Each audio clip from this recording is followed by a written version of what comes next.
Ya, Assalamualaikum warahmatullahi wabarakatuh. Salam sejahtera untuk kita semua. Yang terhormat, Ibu Profesor Dr. RD Tuti Sariwulan MSc, selaku dosen pembimbing satu. Dan yang kami hormati, Ibu Dr. Widya Parimita SE, MPA, selaku dosen pembimbing 2. Terima kasih atas kesempatan waktu yang baik ini.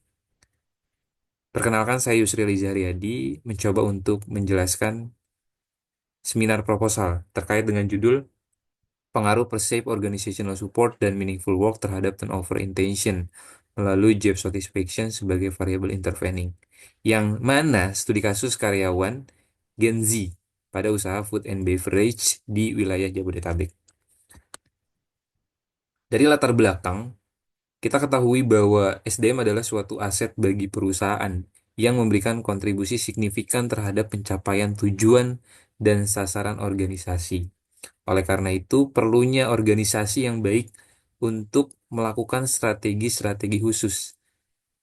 Organisasi yang baik belum tentu berkembang apabila tidak diimbangi dengan SDM yang tepat. Oleh karena itu, organisasi harus memiliki kemampuan untuk merekrut karyawan yang tepat dan mampu memotivasi, menilai, serta mengembangkan SDM-nya. Bukan hanya untuk merekrut karyawan. Perusahaan atau organisasi harus bisa mempertahankan karyawannya dengan berbagai strategi. Dan pada latar belakang ini, kita lihat bahwa bonus demografi atau perubahan demografi tenaga kerja saat ini didominasi oleh peningkatan signifikan pada Gen Z dalam dunia kerja. Saat ini memulai mendominasi angkatan kerja. Mereka dikenal dengan generasi yang tumbuh dengan perkembangan teknologi yang pesat dan memiliki karakteristik yang unik. Gen Z sering disebut dengan angkatan atau generasi yang mungkin generasi yang berbeda dengan generasi-generasi lainnya atau generasi-generasi sebelumnya. Dan pada gambar 1.1 terkait faktor-faktor turnover pada generasi Z, bersumber dari Lembaga Penelitian SDM tahun 2022, di mana faktor-faktor yang didominasi adalah turnover yang tinggi sekitar 40%. Kemudian yang kedua adalah kurangnya dukungan manajer. Dukungan manajer ini adalah salah satu dari perceived organizational support. Kemudian kompensasi tidak kompetitif dan kurangnya remote working. Ini menandakan bahwa Gen Z ini tingkat turnover yang sangat tinggi. Oleh karena itu, perlunya meneliti dan menganalisis lagi faktor-faktor utama turnover pada generasi Z. Oleh karena itu, selanjutnya unit analisis atau penelitian ini dilakukan pada usaha food and beverage di wilayah Jabodetabek, yang dimana diambil dari 3 perusahaan, diantaranya ada PT Berkarya Sejahtera Indonesia Andal, yang dahulunya adalah PT Kebab Monster. Kemudian ada PT Senang Ganyang Lapar atau Sagala Group, dan Dapur Yaspia. Dan latar belakang yang di-highlight adalah data rata-rata usia karyawan, di mana dari perusahaan Berkarya Sejahtera Indonesia Andal menjelaskan bahwa pada perusahaan ini didominasi oleh generasi Z, sejumlah 131 dengan persentase 85%. Ini menandakan banyak sekali nih, terutama Gen Z pada perusahaan ini. Yang kita ketahui Gen Z itu yang lahir dari tahun 2013 ya, atau yang bermula dari 1997 sampai 2013. Nah, kemudian pada tabel 1.2 terkait data turnover karyawan. Nah, dari data di sini menunjukkan bahwa di tahun 2022 jumlah karyawan yang pindah itu sekitar 25.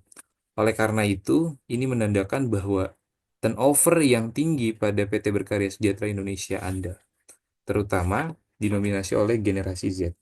Ini menandakan untuk diteliti lagi bagaimana cara perusahaan untuk mempertahankan karyawannya gitu atau pegawainya. Kemudian dari data visualisasi bibliometrik atau Foursquare, ini melihat dari yang diteliti antara lebih didominasi oleh variabel POS atau Perceived Organizational Support dan Turnover Intention, di mana kedua variabel itu saling berhubungan. Kemudian ada yang warna hijau itu meaningful work, kemudian ada moderating role-nya, ada job satisfaction. Ini menandakan semuanya saling berkaitan. Gitu. Dan pada latar belakang selanjutnya, tabel 1.2 dilakukan hasil prasurvei yang dilakukan sebanyak 15 karyawan di PT Berkarya Sejahtera Indonesia Andal.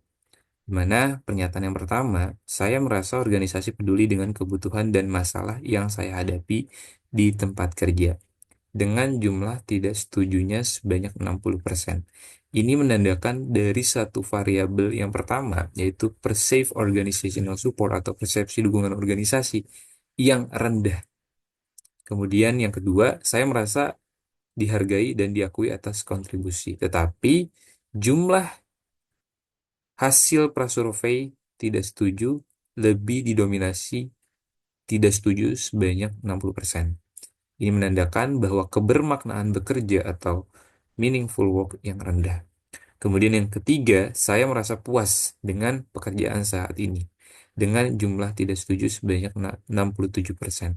Ini menandakan bahwa job satisfaction atau kepuasan kerja karyawan di PT Berkarya Sejahtera Indonesia Andal yang rendah.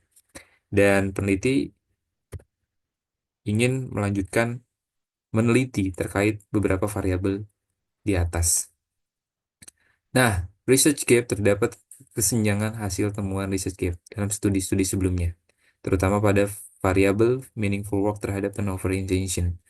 Sebagian besar penelitian yang dilakukan Dwi Dina et al. 2023 dan Rohayati et al. 2023 menunjukkan bahwa meaningful work memiliki pengaruh negatif dan signifikan terhadap turnover intention.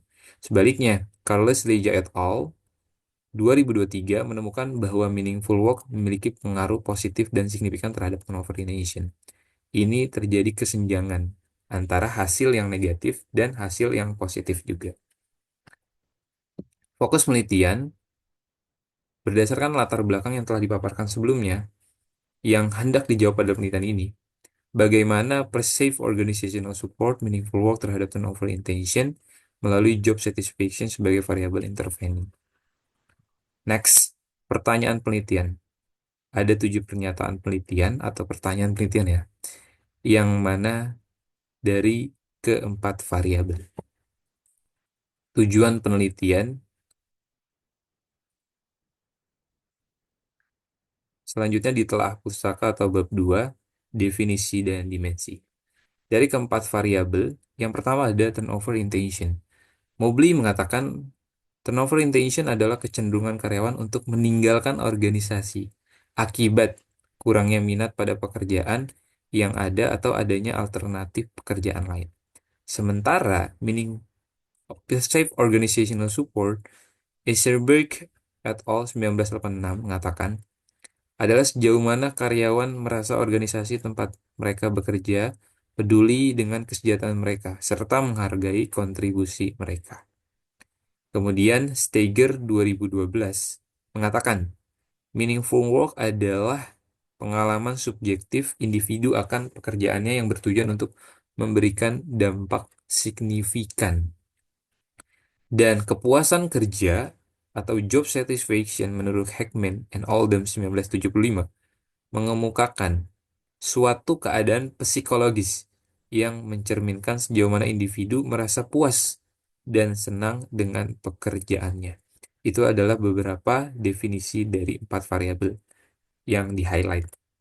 Kemudian, dimensi atau variabel penelitian. Dimensi dari turnover intention dari Mobley diantaranya ada 3. Diantaranya thoughts of quitting atau pikiran untuk berhenti, kemudian intention to search for alternative atau niat untuk mencari pekerjaan alternatif, dan intention to quit atau niat untuk berhenti. Kemudian yang kedua, dimensi dari POS dari Sternberg 1986 dan 2002, yaitu keadilan atau fairness. Kemudian yang kedua, dukungan atasan atau supervisor support, dan penghargaan dan kondisi kerja atau organizational reward and working condition. Itu dari POS dimensinya. Dan yang ketiga ada dimensi meaningful work dari Stager, yaitu positive meaning in work atau makna positif dalam pekerjaan.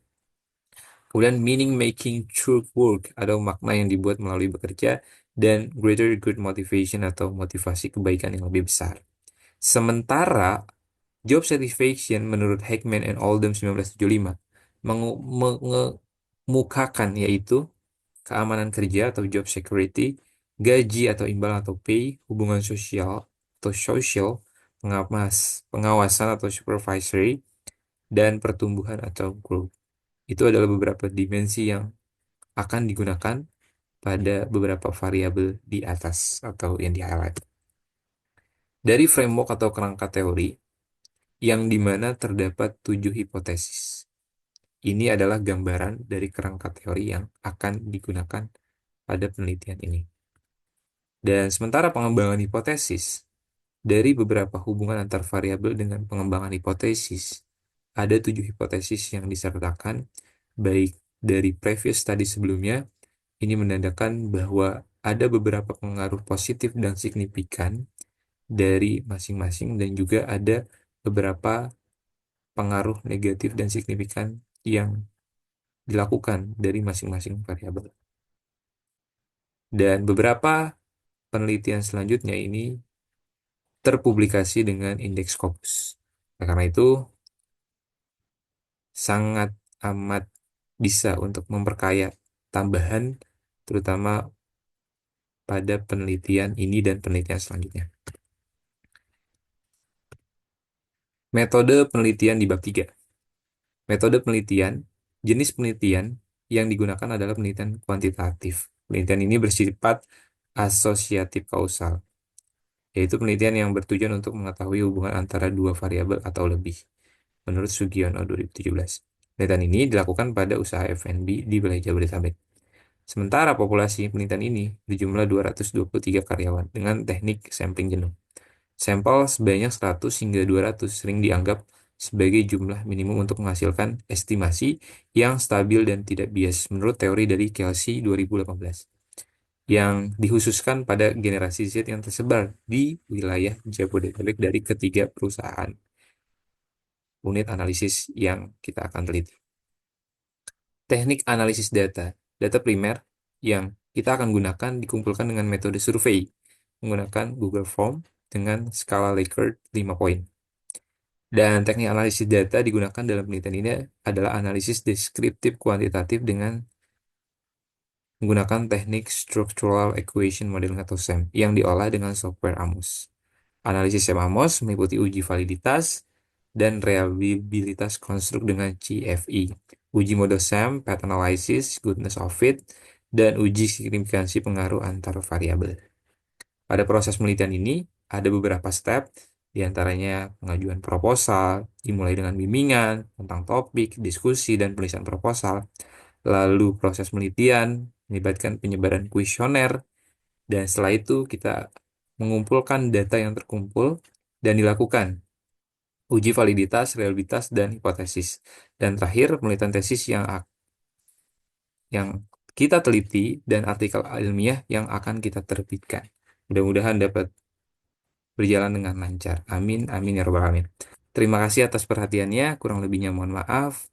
Wassalamualaikum warahmatullahi wabarakatuh.